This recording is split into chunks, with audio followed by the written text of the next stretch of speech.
Ya, waspadalah kepada penyesat. Kenapa? Karena penyesat itu akan mengaku Tuhan. Penyesat itu akan mengaku Alfa dan Omega, berkuasa di langit, di bumi. Namanya penyesat. Makanya waspada, kata Yesus. Jangan kamu percaya. Ketika ada yang berkata ada Yesus di sini, ada Yesus di sana, jangan kau percaya. Sebab tanda kedatanganku seperti kilat yang menyambar dari timur sampai ke barat. Bintang-bintang akan berjatuhan, matahari menjadi gelap, bumi, langit tidak bulan tidak bercahaya, kuasa-kuasa langit berguncang. Itu tanda kedatanganku. Jadi kalau hanya mengatakan aku bertemu dengan Yesus di Pulau Patmos loh, aku bertemu Yesus di padang gurun loh, jangan kau percaya, itu bukan aku. Itu kata Yesus. Makanya orang Yahudi tidak percaya Paulus. Yang percaya kepada Paulus itu hanya Roma, Katolik, Belanda, dan orang Indonesia yang ikut agama Belanda. Tapi orang Yahudi tidak percaya. Mana ada orang Yahudi ke Indonesia mengajarkan Kristen? Ada nggak? Nggak ada. Yahudi tetap Yahudi, tidak percaya kepada Paulus. Sementara Paulus ketika mengaku bertemu dengan Yesus, pemberitaannya itu diberitakan ke luar Yahudi. Nah, orang di luar Yahudi ini karena tidak punya agama, percaya saja kepada Paulus. Maka jadilah mereka Katolik. Katolik ini terasa tidak benar, maka orang Katolik memprotes. Sebagian memprotesnya, lahirlah Protestan. Begitu seterusnya sampai muncul Mesianik, Advent. Padahal induknya adalah Katolik. Sedangkan Katolik ini adalah ajaran Paulus, bukan ajaran Yesus. Ajaran Yesus jangan percaya kepada Yesus palsu. Ajaran Paulus percaya kepada Yesus yang datang kepadanya. Sedangkan Yesusnya sudah terangkat. Coba Anda lihat di dalam Yohanes 16 nomor 7, nomor 8 sampai nomor 16. Sampai nomor 15. Apa kata Yesus? Adalah benar jikalau aku pergi. Sebab kalau aku tidak pergi, roh kebenaran itu tidak datang. Sang penghibur itu tidak datang. Jadi aku harus pergi supaya datanglah sang penolong lain ini. Artinya ketika Yesus terangkat ke langit, yang datang penolong lain, bukan Yesus. Sekarang yang datang setelah Yesus pergi siapa? Menurut Paulus, Yesus. Salah konsep, Cahayu. Yesus mengatakan aku harus pergi. Sebab kalau aku tidak pergi, penolong lain itu yang bukan Yesus tidak akan datang. Maka harus pergi Yesus supaya datang yang bukan Yesus. Dengan kata lain, kesimpulannya adalah menurut Yesus yang datang setelah dia bukan Yesus, tetapi penolong lain. Nah, sedangkan Paulus mengaku yang datang kepadanya masih tetap Yesus. Mau saya potong bang, penolong itu pertama dia ditulis dengan huruf besar, P-nya itu huruf besar. Jadi kalau ditulis dengan huruf besar, kemungkinannya hanya 3. Allah Bapa, Yesus, atau Roh Kudus. Jadi dalam hal ini sangat jelas Roh Kudus, Pak. Nah, lalu yang datang kepada Paulus, Roh Kudus atau Yesus? Dalam yang di Patmos itu. Yang di Patmos yang saya baca tadi itu nggak ada bukti bahwa Yesus yang datang, Bang. Loh, Wahyu 22 nomor 16 itu siapa?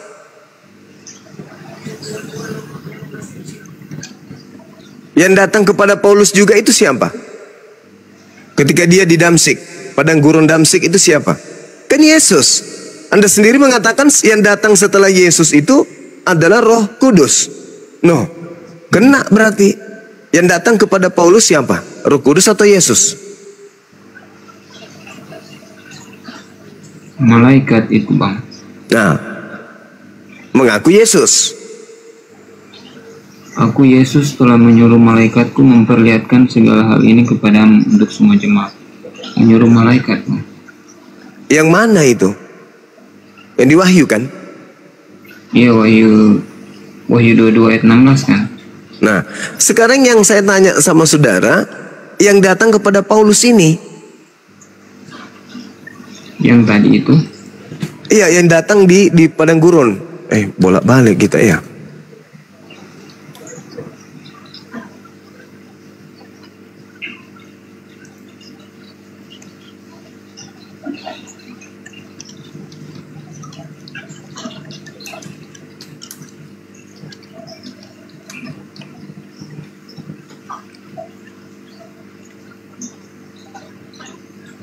Oh, itu yang di Damsik itu, Bang. Yang di Damsik.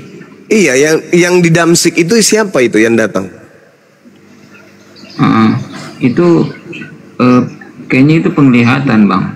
Nah iya, yang datang itu siapa? Yesus, yang datang Bang. Yesus. Nah, sementara Yesus mengatakan yang datang setelah dia siapa? Roh Kudus. Roh Kudus kan? Itu kisah para rasul 9. Kisah para rasul 9. Nah, yang datang kepada Paulus Yesus. Waktu itu bahkan masih Saulus. Benar. Sementara Yesus mengatakan kepada muridnya yang asli, yang datang setelahku adalah roh kebenaran, roh penghibur. Konteksnya Saulus itu sebelum Paulus, Saulus, Bang. Jadi waktu namanya masih Saulus, dia kan membantai orang Kristen. Kok orang Kristen pula yang dibantai? Aneh-aneh aja. Ada-ada aja kamu ini ah. Orang Kristen itu muncul pertama kali di Antioquia. Pengikut Paulus di Antioquia. Baru muncul Kristen. Orang Kristen itu pemakan babi, Kristen, tidak bersunat, tidak penganut Taurat. Pengikut Yesus makan babi enggak? Bukan agama, Bang. Pengikut Kristus gitu. Orang-orang Yahudi pengikut Kristus enggak? Digelari pengikut Kristus enggak mereka? Jadi kan waktu itu Yesus bilang, Saulus, Saulus, mengapa engkau menganiaya aku? Nah, maksudnya menganiaya aku ini kan bukan berarti menganiaya Yesus secara physically gitu. Tapi muridnya. Gitu. Muridnya ini pemakan babi atau bukan? Kalau pemakan babi saya kurang tahu, Bang. Muridnya ini bersunat atau tidak bersunat? Seharusnya bersunat karena itu kan tradisi, Bang. Nah, muridnya Yesus ini yang dianiaya Paulus ini penganut Taurat atau bukan? Benar. Nah, dia Bani Israel atau bukan? Bani Israel atau bukan? Bani Israel, ya. Nah, berarti bukan Kristen. Jangan disebut bahwa yang dianiaya Paulus itu adalah Kristen. Justru Kristen itu lahir dari Paulus. Kisah Para Rasul 11 nomor 26, pertama kali disebut Kristen itu murid-murid Paulus di Antioquia, Turki. Tolong diluruskan itu. Inilah Kristen selalu mengatakan bahwa Indonesia Paulus adalah Kristen. Nggak ada. Kristen itu artinya pengikut Kristus. Kristus yang mana yang diikuti Kristen? Kristus yang datang kepada Paulus. Nah, sedangkan murid Yesus, pengikut Yesus tidak disebut Kristen. Mereka adalah penganut Taurat. Sekarang permasalahannya adalah Yesus berkata yang datang setelahku adalah roh kebenaran. Anda sudah mengatakan yang datang kepada Paulus bukan roh kebenaran, tapi Yesus. Salah konsep. Berarti bukan Yesus yang datang mengaku Yesus itu bukan Yesus berarti. Karena Yesus berkata yang datang setelahku adalah roh kebenaran. Bukan Yesus. Aku harus pergi supaya roh kebenaran itu, penghibur itu datang. Berarti setelah aku pergi yang datang kepada aku, yang datang kemudian bukan aku. Kalau aku yang datang, kiamat. Karena tanda itu menyertai aku. Begitu aku yang datang, maka kiamat dunia. Tapi kalau yang datang adalah roh kebenaran, tidak kiamat. Nah, datang Paulus. Paulus, ya paman, yang datang kepadamu siapa? Roh kebenaran atau Yesus? Yesus, ya kiamat dong. Tapi tidak kiamat, berarti palsu. Gitu. Karena hanya ada dua yang datang setelahnya, sebelum Yesus yang asli. Yang pertama adalah roh kebenaran, yang kedua adalah Yesus palsu. Yang ketiga adalah Yesus asli. Kalau roh kebenaran datang, maka akan membimbing seluruh manusia ke dalam setiap hukum-hukum. Sedangkan yang datang kepada Paulus menghapuskan hukum-hukum. Nah, tiga-tiga ini adalah oknum yang berbeda. Yang pertama, roh kebenaran, ketika dia datang, dia memuliakan Yesus. Ketika yang kedua yang datang setelah roh kebenaran adalah Yesus palsu, penyesat. Ketika Yesus palsu yang datang, ciri-cirinya mengaku Yesus tetapi tidak memiliki tanda-tanda kiamat. Berarti palsu, tapi ngaku Yesus. Namanya Yesus palsu atau Kristus palsu. Mengaku Yesus tapi tidak ada memiliki tanda-tanda kiamat. Yang ketiga yang datang Yesus asli. Ketika Yesus asli yang datang, kiamat. Itu Al-Quran saya yang mengatakan itu. Dan juga Yesus yang berkata demikian. Ketika aku datang, tanda-tandanya adalah matahari menjadi gelap, bulan tidak bercahaya, bintang-bintang berjatuhan. Nah, itu Yesus asli yang datang. Andai saja Yesus asli yang datang kepada Paulus 2000 tahun yang lalu, maka sama dengan dunia sudah kiamat sejak 2000 tahun yang lalu. Tapi karena yang datang kepada Paulus di 2000 tahun yang lalu dan itu tidak kiamat, sama dengan yang datang kepada Paulus adalah diduga Yesus Kristus palsu. Lalu di mana roh kebenaran datang? Enggak usah dibahas kalau itu, nanti Anda stres jadinya. Silakan Anda renungkan.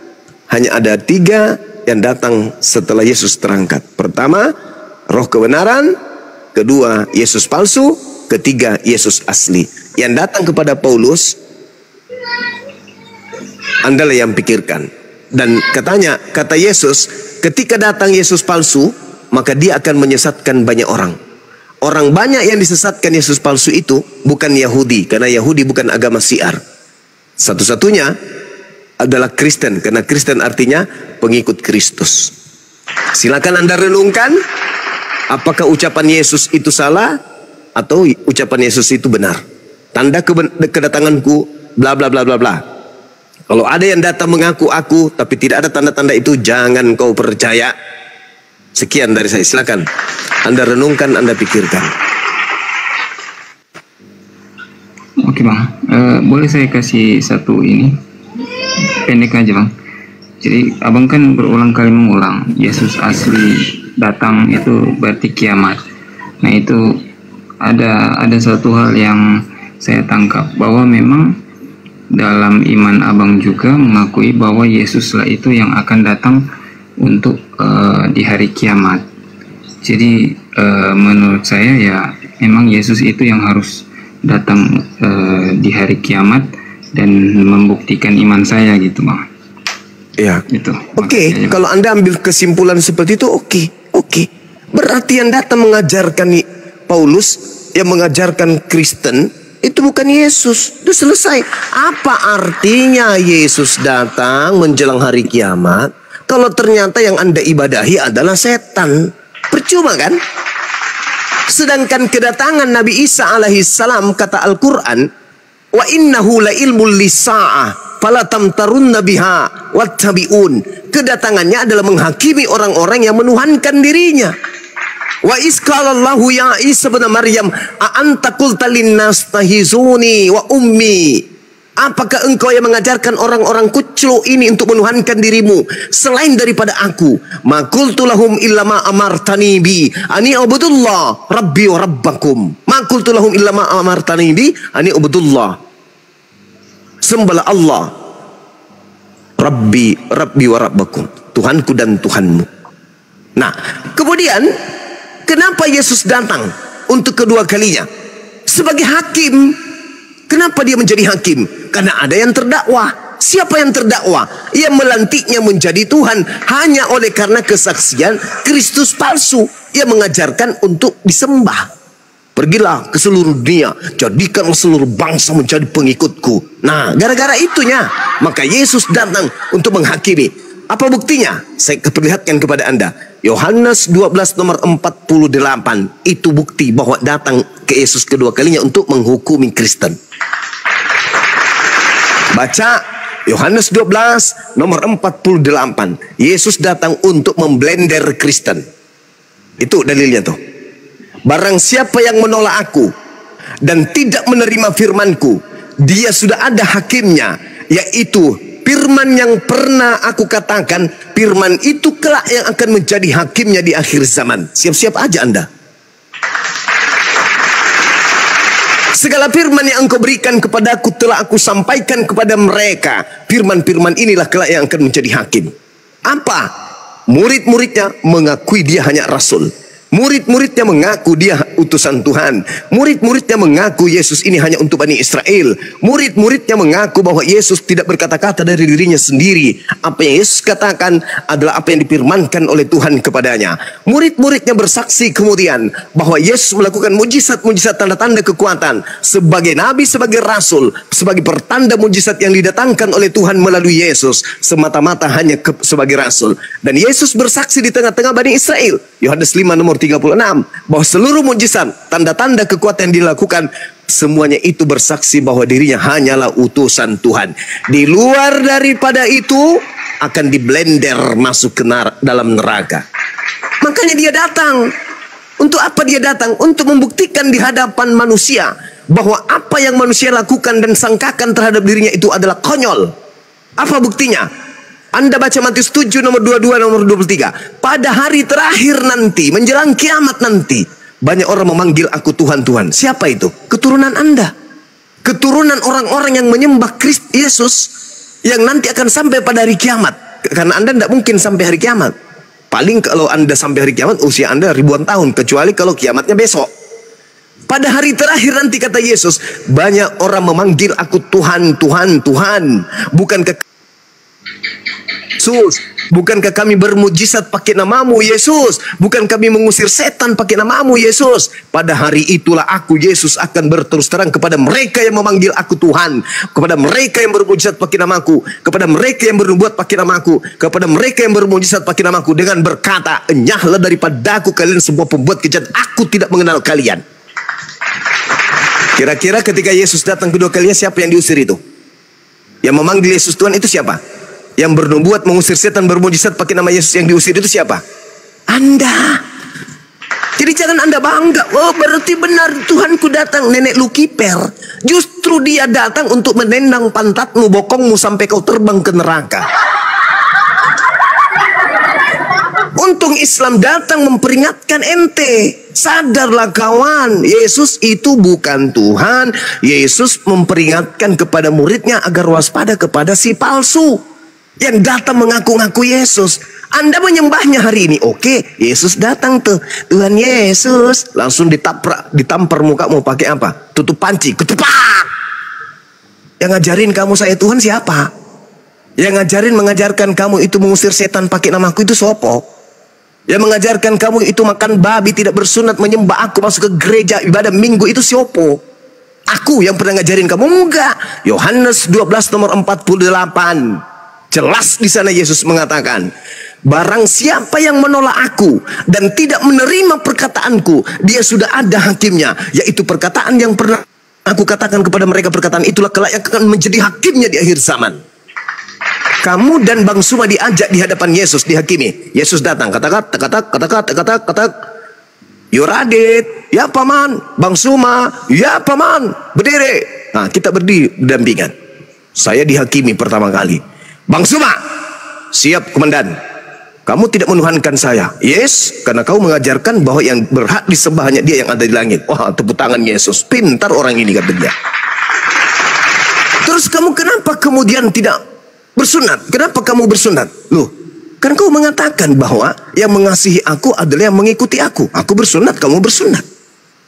Lalu kenapa kau sujud dalam ibadah? Loh, kan kamu juga sujud. Matius 26 nomor 39.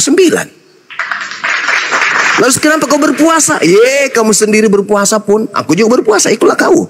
Kau kan mengatakan dalam Yohanes 12 Yohanes 14 nomor 12, barang siapa yang mengasihi aku, dia akan melakukan pekerjaan yang aku lakukan, bahkan pekerjaan yang lebih besar. Kamu sujud hanya 2 kali, 3 kali, aku 5 kali sehari dong, lebih besar daripada you. Kamu puasa cuma sekali, 40 hari 40 malam, tapi cuma sekali kan? Aku setiap tahun, coy.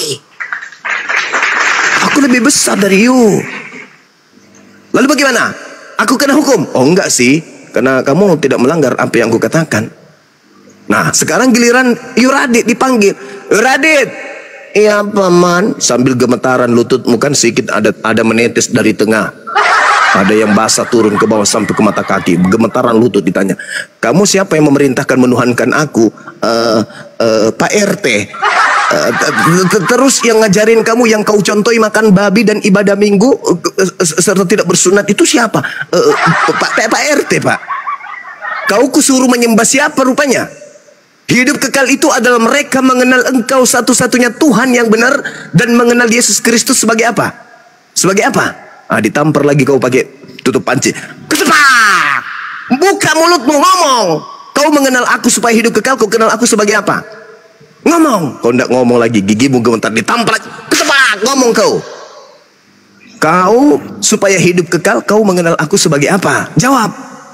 Mengenal engkau sebagai, iya sebagai apa? Ditampar lagi pakai botol aqua kosong yang besar, botol galon.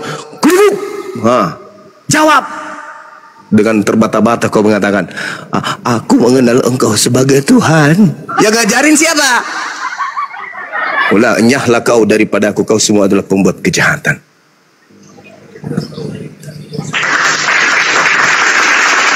Pikir itu coy, jangan kau bangga. Oh berarti Yesus datang di akhir zaman. Oh hati-hati, Yesus datang sebagai hakim, bukan datang sebagai center class membagi-bagikan hadiah. Enggak, datang sebagai hakim. Dan yang dihakimi itu ente. Apa buktinya? Itu tadi Yohanes 12 nomor 48. Yesus berkata hidup kekal itu adalah mereka mengenal engkau satu-satunya Tuhan dan mengenal Yesus Kristus yang kau utus. Umat Islam percaya nggak? Percaya. Umat Islam masuk surga. Kristen percaya nggak? Di mulut mengatakan, ya kami percaya Yesus itu utusan. Coba kau intip ke gereja, wah menyanyi dia, halo, haleluya, Tuhan Yesus. Kayak gitu kan? Mulut Anda mengatakan dia adalah manusia, tapi prakteknya Anda menuhankan dia. Berarti Anda munafik. Munafik di mana perginya? Ya neraka. Penyesat itu namanya. Ketika Anda datang membawa sebuah HP kepada saya, lantas Anda mengatakan ini adalah durian, Anda penyesat. Mulut Anda berkata itu durian, fakta yang ada di tangan HP. Mulut Anda mengatakan Yesus itu manusia, praktek di lapangan Anda tuhankan. Penyesat. Coba Anda baca Matius 7 nomor 22 sampai 23. Apa kata Yesus? Enyahlah daripada aku. Siapa itu? Kalian semua pembuat kejahatan, aku tidak mengenal kalian. Padahal levelnya sudah jago kali tuh. Dalam nama Yesus, ku buat bisulmu meledak. Puak, meledak. Sebenarnya Bang, dari ayat ini sebenarnya sangat jelas sih Bang. Apanya yang jelas? Jadi bukan setiap orang yang berseru-seru kepadaku Tuhan Tuhan yang akan masuk ke dalam kerajaan surga, melainkan yang melakukan kehendakku yang di surga. Jadi kita pun orang Kristen nggak pasti 100% masuk surga, benar. Jadi tapi 100% masuk neraka itu udah pasti. Oh, enggak. Mau saya buktikan? Mau saya buktikan bahwa Kristen seluruhnya 100% masuk neraka? Mau saya buktikan? Mau? Boleh. Oke. Tolong tunjukkan kehendak Bapak agar Kristen menuhankan anak Maria. Saya hitung sampai 10. 1 2 3 4 5 6 7 8 9 10. Mungkin berat. 40, Bang. Apa? Yohanes 6 ayat 40. Oke, kita lihat Yohanes 6 nomor 40. Kita buktikan. Survei membuktikan. Sredeng. Sebab inilah kehendak Bapakku, supaya setiap orang yang melihat anak dan percaya kepadanya peroleh hidup yang kekal. Percayakah Anda ketika Yesus berkata, aku tidak dapat berbuat apa-apa dari diriku sendiri? Apakah Anda percaya? Nah, itu sudah case baru itu. Ya, apakah Anda percaya? Dari ayat ini kan jelas sudah menjawab. Iya, siapa yang percaya kan? Siapa yang percaya kepada Yesus, maka dia akan memperoleh hidup yang kekal. Betul enggak? Benar. Nah, sekarang percayakah Anda ketika Yesus berkata, aku diutus hanya kepada domba yang hilang dari umat Israel? Apakah Anda percaya? Benar, tapi ayat itu kan bisa kita jabarkan. Ada tapinya. Ada penjabarannya itu. Ada tapinya. Tapi ayat ini Aku diutus hanya kepada domba yang hilang dari umat Israel. Apakah Anda percaya? Percaya. Cuman gini Bang, Yohanes 8 ayat 24, kamu tidak percaya aku adalah dia, kamu akan mati dalam dosamu.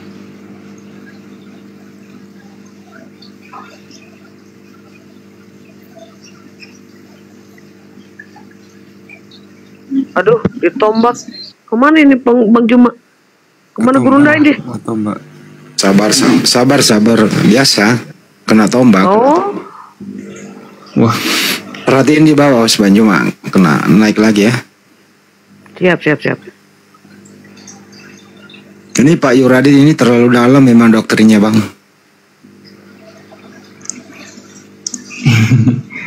iya Bang. Bang Yuradit, Iya Bang. iman sama akal itu harus sinkron atau bagaimana Bang menurut Abang? Iman dalam artian iman kepada Yesus. Ya, Bang Juma udah naik lagi. Silakan Bang Juma, terusin dulu, belum kelar tadi. Sebab inilah kehendak Bapakku. Ingat, supaya setiap orang yang melihat anak dan yang percaya kepadanya beroleh hidup yang kekal, dan supaya aku membangkitkannya pada akhir zaman. Sekarang yang mau dipercayai di sini siapa? Yesus kan? Yesus berkata, aku diutus hanya kepada domba yang hilang dari umat Israel. Ada nggak ucapan Yesus kemudian aku diutus untuk seluruh umat manusia? Saya percaya bahwa itu doktrin itu bukan hanya untuk Israel sih Bang. Berarti Anda tidak percaya. Berarti Anda tidak percaya Yesus. Matius 15 nomor 24, aku diutus hanya kepada domba yang hilang dari umat Israel. Anda tidak percaya, berarti Anda tidak hidup kekal. Wajar Anda diusir. Jadi tidak setiap orang yang memanggil aku Tuhan akan masuk ke dalam surga, melainkan dia yang melakukan kehendak Bapa. Jadi yang dimaksud di sini adalah Bani Israel itu terpecah menjadi dua kelompok. Kelompok yang pertama adalah Bani Israel yang menerima kemudian ajaran-ajaran Taurat Bapa yang datang kepada Musa dan menerima Yesus sebagai utusan Tuhan. Yang kedua, orang-orang yang kemudian menerima Taurat kehendak Bapa tetapi tidak menerima Yesus sebagai utusan Tuhan. Itu kelompok. Tapi Abang tahu Great Commission kan? Tahu. Ya, itu kan kan semua bangsa muridku Bang. Itu ucapan di luar daripada firman yang diterima Yesus. Segala firman yang engkau berikan kepadaku telah aku sampaikan kepada mereka. Ucapan yang muncul di Matius 28 itu ucapan oknum yang keluar dari kubur yang diduga bukan Yesus lagi. Tidak ada lagi penambahan. Kan tadi saya sudah bilang sama saudara, yang datang setelah Yesus itu bukan Yesus, yang datang adalah Roh kebenaran. Yang keluar dari kubur itu Yesus katanya. Tapi yang datang setelah Yesus bukan Yesus. Yang datang setelah Yesus itu adalah Roh kebenaran, oknum lain. Apa bukti cirinya? Baca Yohanes 7 nomor 13, Yohanes 16 nomor 13, nomor 14. Ketika ia datang, dia tidak berkata-kata dari dirinya sendiri, melainkan yang dikatakannya adalah apa yang didengarkan darinya. Aku diutus. Yang Anda katakan itu kepada aku telah diberi kuasa, pergilah ke seluruh bangsa, jadikan seluruh bangsa menjadi muridku. Itulah yang harus diwaspadai. Dia akan menyesatkan orang banyak. Kenapa dia mengatakan pergilah ke seluruh dunia? Karena dia harus memiliki pengikut banyak. Bertentangan dengan ucapan Yesus. Aku datang. Coba Anda bayangkan coba. Kalau Anda mengatakan pergilah ke seluruh dunia, itu adalah ucapan Yesus. Bagaimana dengan wanita Kanaan yang datang kepadanya minta tolong anaknya disembuhkan? Apa kata wanita itu? Sembuhkan anakku. Apa katanya? Murid-muridnya, usirlah orang itu karena dari tadi dia mengikuti kita. Apa kata Yesus? Aku diutus hanya kepada domba yang hilang dari umat Israel. Matius 15 tuh. Apa kata perempuan itu? Benar Tuhan. Tapi bukankah kemudian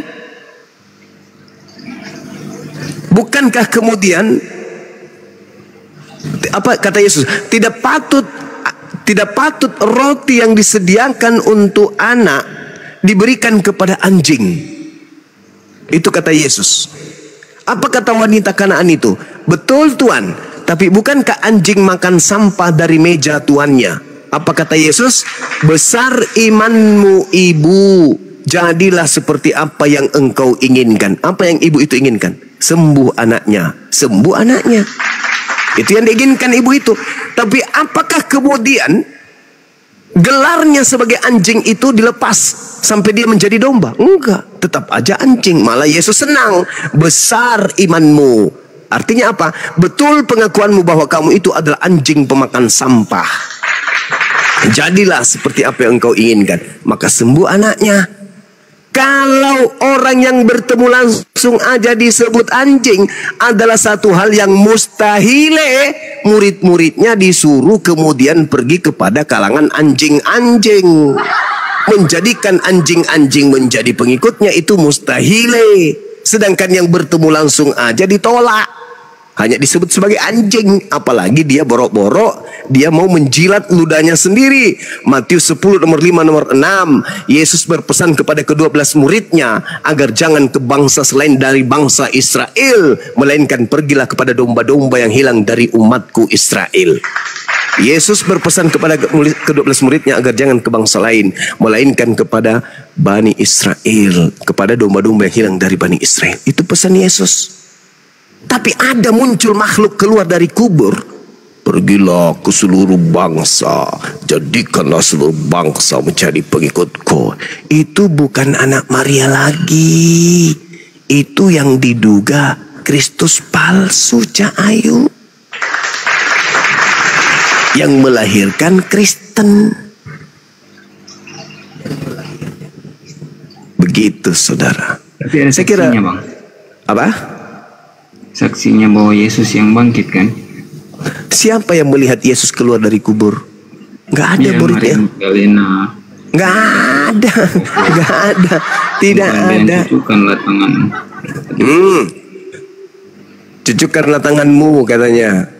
Inilah tanganku, inilah kakiku, rabalah aku, sentuhlah aku. Ada apa dengan kalian? Adakah di antaramu yang punya makanan? Maka Yesus diberi ikan goreng dan sedikit madu. Lalu Yesus memakannya dan meminumnya. Dan Yesus berkata, inilah aku, bukankah hantu tidak bertulang dan tidak berdaging? Iya kan? Betul kan? Iya. Di mana itu tertulis?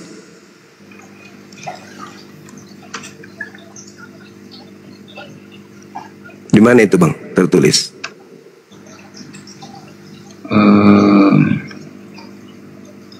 Di mana? Lukas 24 nomor 40 dan seterusnya. Itu oknum yang keluar dari kubur.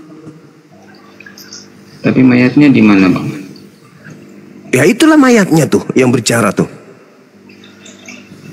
Itulah ya mayatnya yang bicara. Hah? Masa mayatnya berjalan, Bang? Anda sendiri tidak percaya, apalagi saya. Iya kan? Nggak masuk akal kalau mayat berjalan, Bang.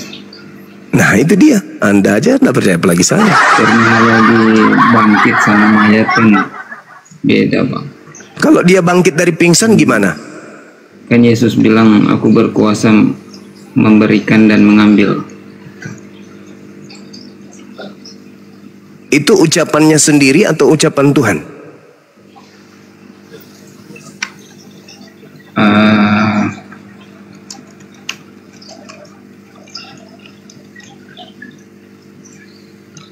Ucapan Yesus itu, Bang. Oh salah, itu ucapan Tuhannya. Yohanes 14 nomor 24, firman yang kau dengar dari mulutku itu bukan dari aku, tetapi dari Bapa yang telah mengutus aku. Jadi kalau Yesus berkata aku berkuasa menerima memberikan nyawaku, bukan berarti berkuasa mati di atas tiang salib, gak ada hubungannya.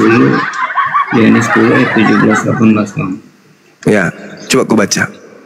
Bapa mengasihi aku oleh karena aku memberikan nyawaku untuk menerimanya kembali. Nah itu Bapak mengasihi. Kembali. Tidak Bapak seorang pun mengasihi. mengambilnya daripada aku, melainkan aku memberikannya menurut aku sendiri. Aku berkuasa. Bapak mengasihi dia.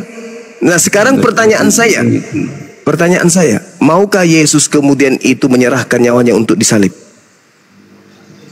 Mau lah, Pak. Coba kasih saya dalil. Kalau Yesus mau menyerahkan nyawanya untuk disalib, tidak perlu ada prajurit, tidak perlu ada penangkapan. Yang ada adalah upacara persembahan nyawa Tuhan untuk orang-orang Kristen segera akan dimulai. Tuhan Yesus telah siap sedia. Tapi itu nanti berbenturan dengan membuat Nabi Mika, Bang. Kok Nabi Mika kau bawa kitabnya orang Yahudi, apa hubungannya dengan konsep pagan ini? Tapi nanti itu berbenturan dengan membuat, kan Nabi Mika bernubuat bahwa tetapi engkau, hai Betlehem Efrata, yang terkecil di antara kaum-kaum Yuda, daripadamu akan bangkit bagiku. Jadi membuat bahwa jadi kalau ada kata bangkit itu maksudnya keluar dari kubur gitu. Merujuk Bukan kepada Yesus. Oh, hanya gara-gara kata bangkit. Ya, orang kalau bangsanya bangkit, Israel bangkit itu keluar dari kubur, maksudnya gitu. Ya enggak seperti itu juga. Ya makanya kenapa kau artikan keluar dari kubur? Enggak ada hubungannya itu Mika dengan keluar dari kubur. Enggak ada hubungannya. Pertanyaannya, apakah Yesus kemudian ikhlas menyerahkan nyawanya untuk dibunuh? Kalau ikhlas, itu akan bertolak belakang dengan pengakuannya, Eli Eli lama sabaktani, Tuhanku Tuhanku mengapa engkau meninggalkan. Katanya ikhlas.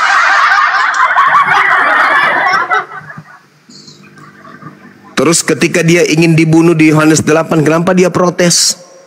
Bukankah dia memang sengaja datang untuk menyerahkan nyawanya? Terus kenapa dia mengatakan bahwa yang ingin menangkapnya itu adalah anak-anak setan? Kenapa Yudas mengkhianatinya disebutnya iblis? Bukankah dia datang sengaja untuk memberikan nyawanya? Harusnya Yudas itu pahlawan. Sebab dengan Yudas lah nyawanya pergi.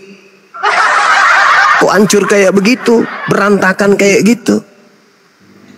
Kalau Anda mengatakan Yesus datang menyerahkan nyawanya, apa gelar yang patut dinobatkan kepada para pembunuh Yesus ini?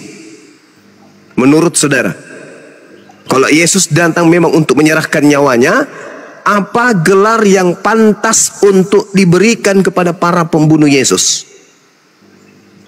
Pahlawan atau penjahat? Kalau gelar itu saya kurang bisa menyimpulkan ya, Bang. Loh, yang membantu Yesus untuk melaksanakan upacara penebusan dosa itu apa namanya? Setan-setan yang merasuki Yudas, setan yang merasuki imam kepala mahkamah agama sehingga mereka melakukan tipu muslihat dan saksi palsu itu apa namanya? Pahlawan untuk Yesus atau penjahat untuk Yesus?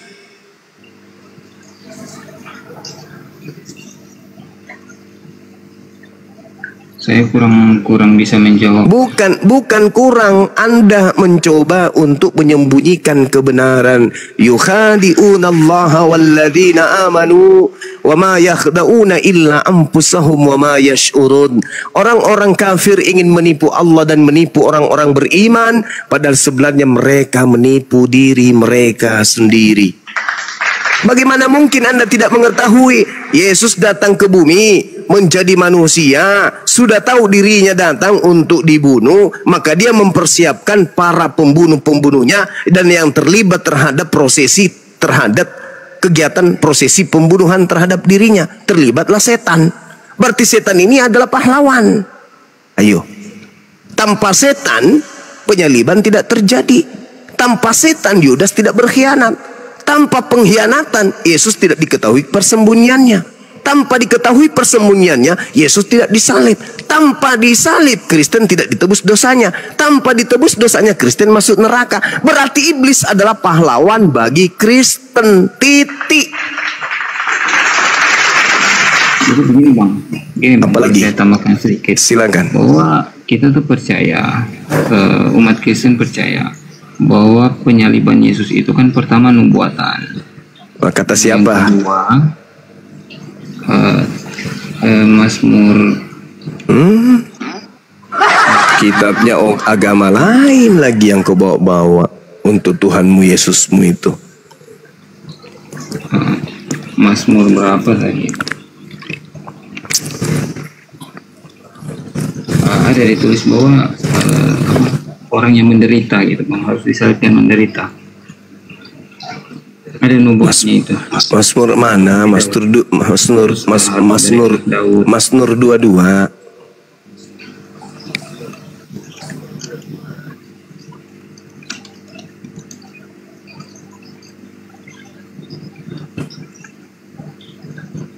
Kalau Anda mau berbicara mengenai nubuat tentang Yesus nih, yang akurat, tanpa tafsir, tanpa akal-akalan, tak ajarin. Baca Yohanes 11 nomor 45 sampai nomor 57.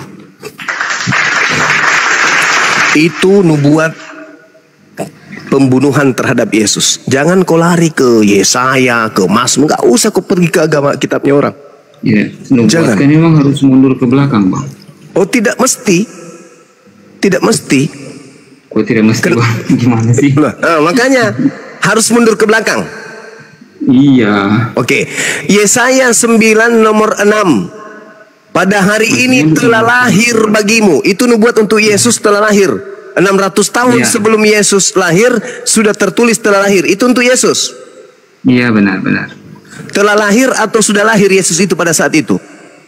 Yesaya 9 ayat 5 ya. Ya. Ayat 5, tapi di ejaan baru, di revisi baru nomor 6 dia. Ayo. 5. Sebab seorang nomor 6 dia. untuk kita, seorang putra telah diberikan untuk Nah, kita. Yesus enggak itu. Yesus enggak itu, atau kalian hanya membabi buta? Kami percaya bahwa seorang anak telah lahir untuk kita. Itulah yang disebut dompala, cuplis, tahayul, tuyul, tukang tahayul. Telah lahir. Itu telah lahir itu belum lahir atau sudah? Apakah cara menalarkan itu seperti itu? Saya kurang bisa. Nenekmu kiper. Telah lahir itu menurut kamu apa? Kita harus memahami dari sisi original teksnya juga, Bang. Oke, bagus. Baik, masuk kita ya.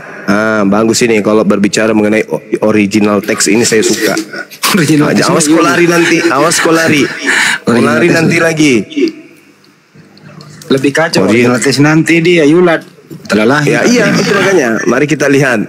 Kubacakan samamu ya, semoga kamu mengerti. Kielet yulat lanu benitan lanu. Apa artinya itu? Aku udah bacakan samamu tuh. Ya, Martinus. Mending kau jualan sayur lontong kalau gitu di pasar. Kiet kilet yulat lanu lamet nun ben nitan lanu watehi hamis ara al sikmo. Nah, di sini ada kata yulat. Yulat itu artinya sudah terjadi, telah lahir. Siapa yang lahir pada masa itu?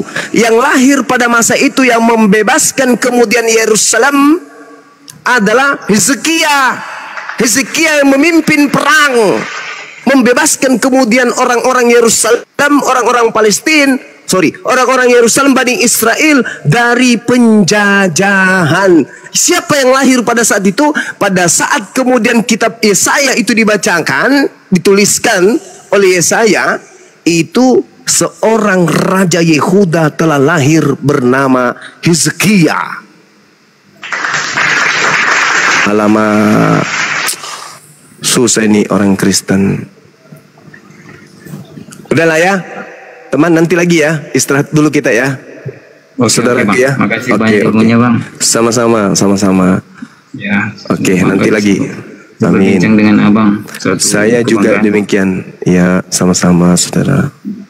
Ya. Baik. Makasih Bang. Mohon izin, Sama-sama.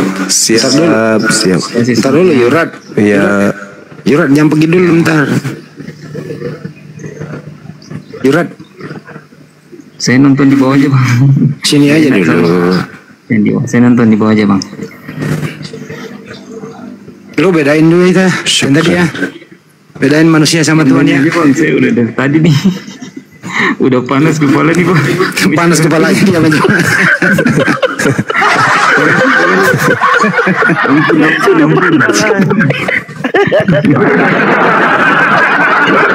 Gak apa-apa saudara. Nanti ada sesi kita belajar lagi ya. Iya. Hai. Iya. Arigato Bang. Thank you. Arigato. Hai. Masya Allah. Terus Anak belajar. bela diri juga ternyata dia. Iya.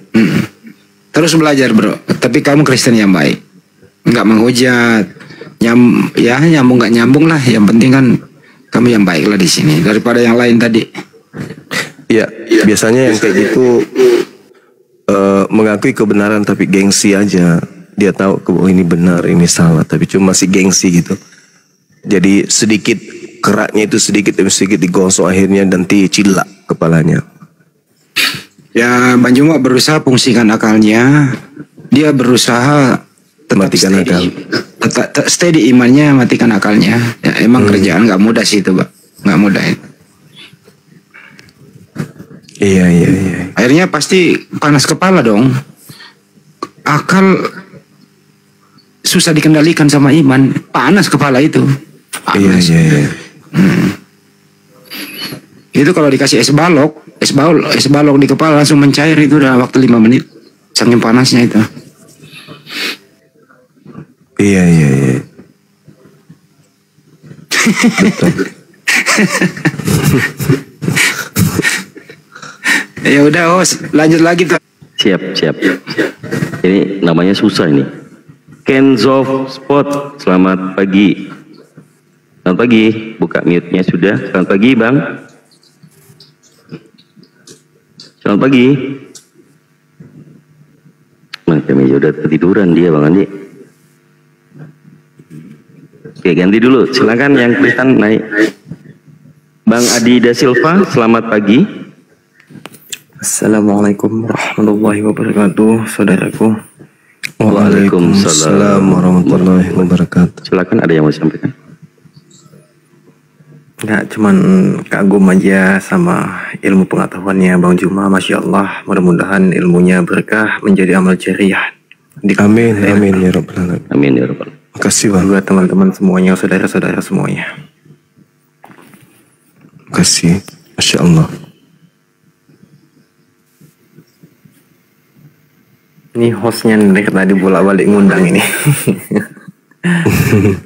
Mungkin karena Iya, Bang. namanya agak gimana gitu.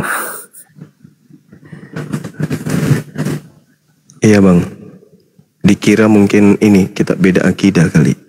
Enggak, soalnya sama hostnya udah pernah DM-an juga kemarin itu kan. Oh, ada gitu. saudari kita yang katanya mau mualaf, tapi ternyata dia tuh mendapat tekanan dari keluarganya sehingga saya diblok Bang sama dia. Oh memang banyak yang kayak gitu-gitu itu.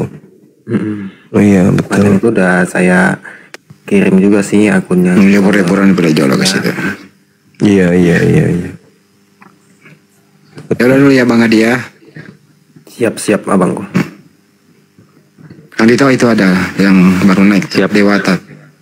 Dewata Advertising, selamat pagi. Selamat pagi. Dewata Advertising. Suaranya agak digenyakin, Bang. Selamat pagi Bang, selamat pagi. Selamat pagi. Kristen atau Muslim, Bang? Kristen. Kristen. Ya, mungkin mau ditanggapin, Bang. Ya, Silakan. saya cuma nanggapin apa ya? Kok banyak ya live orang Muslim, banyak rap juga orang Kristen, terus kok saling menghujat gitu ya, makanya bingung. Nah mungkin gimana caranya biar anggaplah kita itu berkomunikasi sambil belajar yang santun, mungkin kayak gitu ya.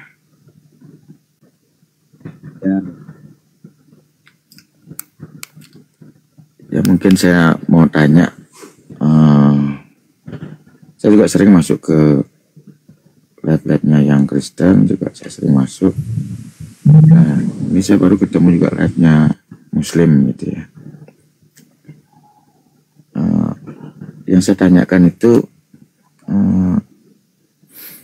kalau saya enggak bahas ke Kristen ya, karena pelajaran saya di Kristen juga enggak begitu bagus gitulah. Jadi kalau ditanya ayat juga saya enggak tahu gitu. Cuman saya nanya-nanya untuk yang Muslim aja, nanya tentang Nabi Muhammad. Nah ini kan kita sering live ini, sering ribut, ini kan tujuannya cari hidup kekal atau tujuannya kan ke surga semua gitu ya. Nah, yang ingin saya nanya itu, Nabi Muhammad sekarang posisinya itu di surga atau di neraka?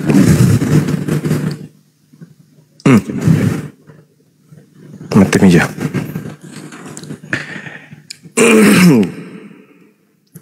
Nabi Muhammad sallallahu alaihi wasallam itu berada di alam barzah.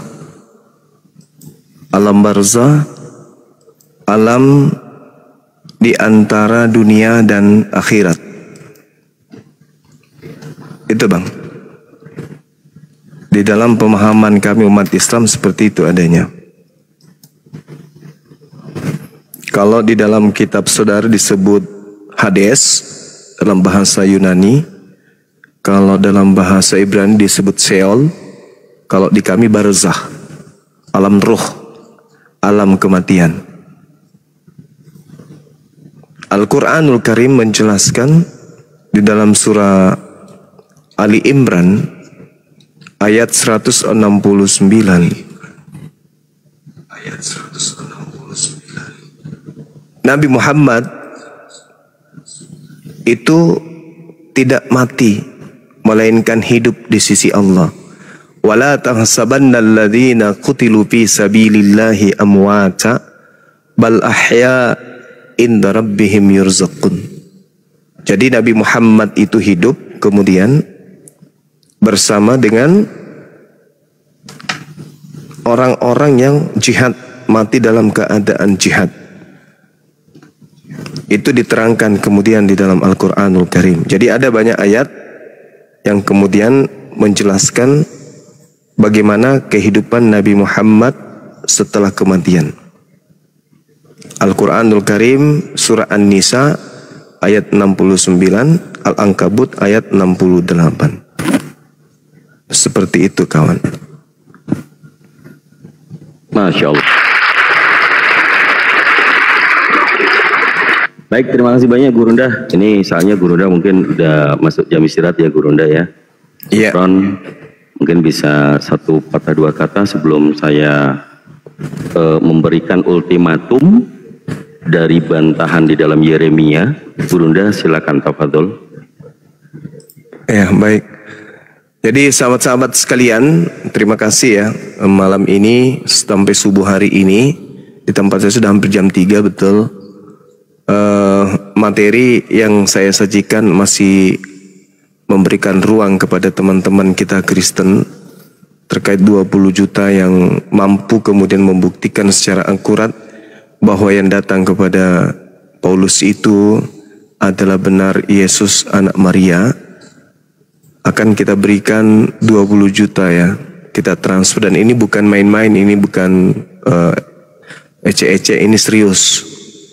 Kalau ada teman Kristen kita yang menguasai Bible, yang bisa memaparkan secara akurat, yang membuat kita takjub kemudian, ternyata yang datang kepada Paulus betul-betul adalah anak Maria, yang mengajarkan Injil di tengah-tengah Bani Israel, maka saya rela duit saya ya bersama dengan duit Bunda Mila itu kami serahkan secara cuma-cuma.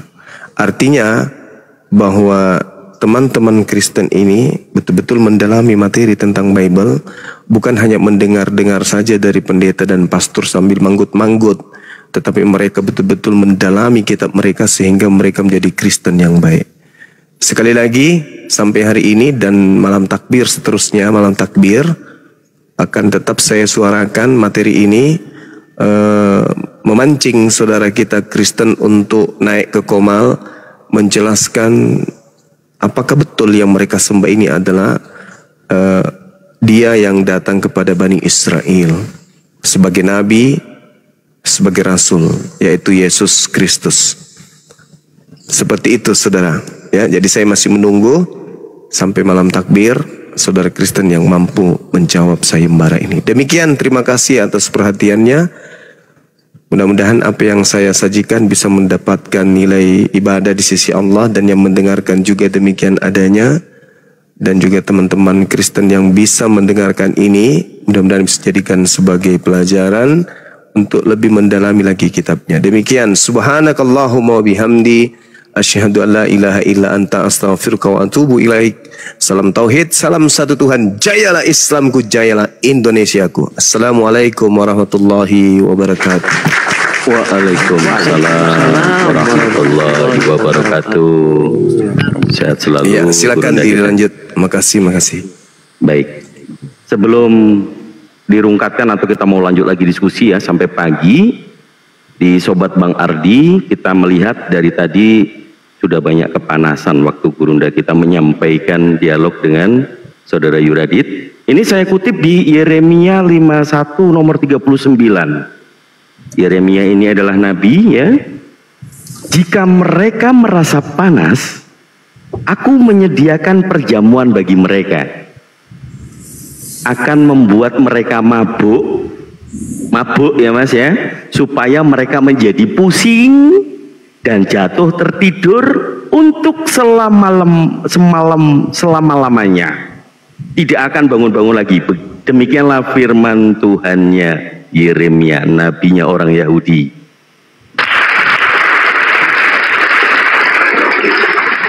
Oke, syukran itu dari saya. Ada Uni Rifa. Selamat malam. Assalamualaikum warahmatullahi taala wabarakatuh. Uni Rifa. Uni? Bukan kayaknya ini mah. Oh bukan. Palsu. Oh Bunda Mila mau masuk, silakan Bunda. Saya mau ini dong, promosi aja Kang Dito. Bisa nggak bantuin? Siap. Oh ya, untuk saudara-saudara Iwan Villa masih 3.2k teman-teman. Dibantu follow-follow ini akun Bunda Mila. Ya, Bunda Mila berdomisili di USA. Masya Allah, beliau salah satu gebrakan supporting kita ya, apologet Islam Indonesia. Bagaimana saudara-saudara Sultan ya, Masya Allah ini berdampingan dengan kita semuanya ya. aman bundaku. Masalah ya, silakan teman-teman 3.2k yang otan-otan juga boleh lah ya follow. Karena tadi sudah dibacakan satu ayat dari nabinya Nabi Yeremia. Tuhannya Nabi Yeremia mengutip kalian itu udah ngerasakan panas dari argumentasi Gurunda Suma ya, Masyaallah. Nanti kita berbagi hadiah juga hari-hari terakhir berupa uang cash 50.000 per orang sampai 20 orang gitu. Masya Allah. Insya Allah ya, Insya Allah. Yang penting doain saya sehat, umur, murah rezeki. Amin. Ya. Terima kasih Iwan Villa, terima kasih semua sahabat Bang Ardi. Saya baru tahu nih sobat Bang Ardi. Saya tahu Bang Ardi. Is Bang Ardi yang punya ini bukan? Iya. Ada asistennya. Asisten. Masa. Perangnya. Iya, langsung didampingi sama Api Jabar, Api Jatim masih saya pakai.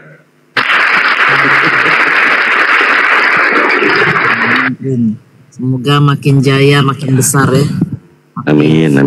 Banyak membantu yang yang perlulah istilahnya itu dalam segala hal ya. Ya. Ya, sebelum lupa teman-teman ya, tadi sudah di live-kan juga di YouTube ya, di YT-nya Bang Handi Celebes Channel, di Gurunda Juma juga. Mohon dibantu untuk masuk ke YouTube, di subscribe semuanya ya. Subscribe itu gratis, tapi insya Allah tombol yang Anda klik insya Allah bermanfaat bagi kita semuanya ya. Dibantu masuk ke YouTube, di subscribe semuanya ya. Ini dakwah lintas agama karena kontribusinya sudah sangat jelas ya. Masya Allah banyak, everyday, setiap hari kita menyaksikan, bahkan tadi ya ada yang melakukan upacara sakral